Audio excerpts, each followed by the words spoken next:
Assalamualaikum warahmatullahi wabarakatuh. Perkenalkan, nama saya Rizky Ainul Hakim. Saya dari Prodi Manajemen SDM. Nah, di sini saya akan membahas tentang produktivitas tenaga kerja. Kalau pembahasan itu ada definisi manfaat dan tujuannya, ada faktor-faktor, pengukuran, strategi, tantangan, dan studi kasus dan kesimpulan. Nah, di sini saya akan menjelaskan tentang definisi manfaat dan tujuan.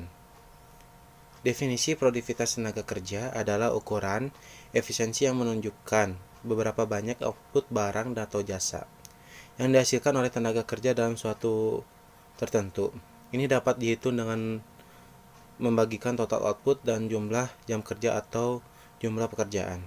Manfaatnya meningkatkan kinerja perusahaan, terus efisiensi sumber daya, pertumbuhan ekonomi. Kalau tujuannya tuh meningkatkan output dan meningkatkan kualitas dan mengurangi biaya.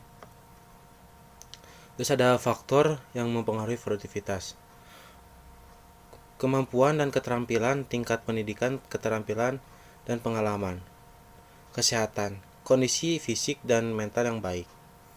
Lingkungan kerja, tempat kerja yang nyaman dan aman. Kompensasi dan insentif. Gaji bonus dan penghargaan. Terus teknologi dan alat. Penggunaan alat yang efisiensi. Manajemen kepemimpinan.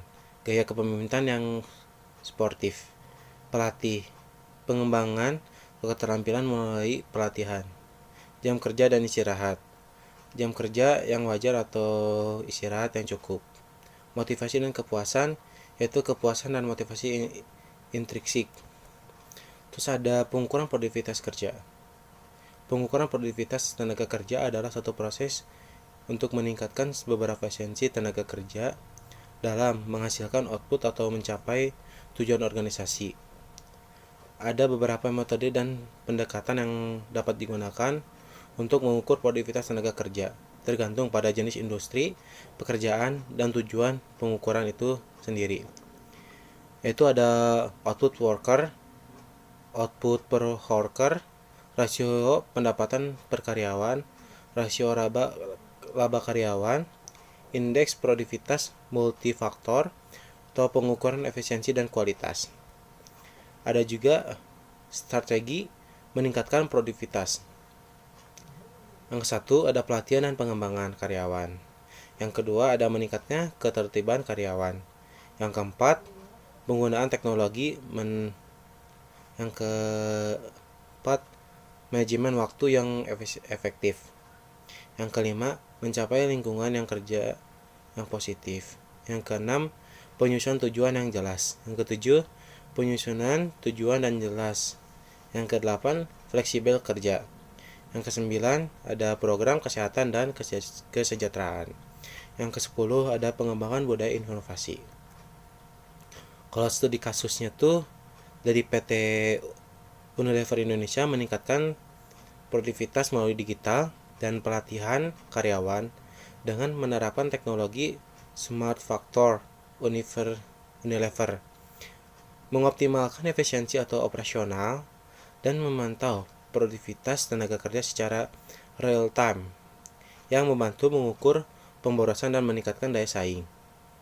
Selain itu, Unilever atau berinvestasi dalam pelatihan kepemimpinan dan pengembangan keterampilan untuk mempersiapkan karyawan menghadapi perubahan dan memperkuat kemampuan manajerial mereka sehingga dapat lebih produktif dalam mencapai target perusahaan.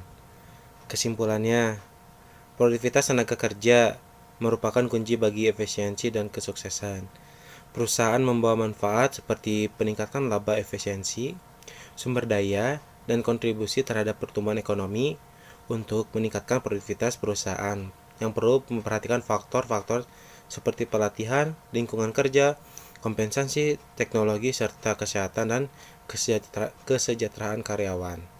Melalui pendekatan yang komprehensif mulai dari penghargaan hingga fleksibilitas kerja, perusahaan dapat menciptakan budaya kerja yang produktif, inovatif, dan berkelanjutan sehingga meningkatkan motivasi serta kepuasan karyawan. Sekian, terima kasih. Mohon maaf bila ada kesalahan. Assalamualaikum warahmatullahi wabarakatuh.